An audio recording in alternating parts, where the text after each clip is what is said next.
Here I have Asus ROG Phone 6, and today I'm going to show you how to turn off front camera mirroring effect on this device.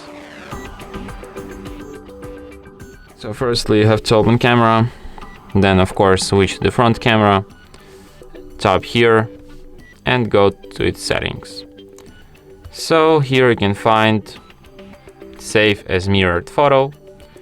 So let's take one photo with this feature enabled and now another one with it disabled.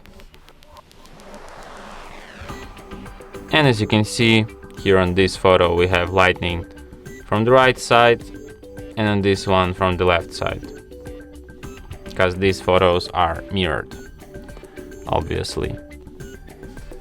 And that's it. Thanks for watching. If you find this tutorial useful, don't forget to hit that like button and subscribe to our channel.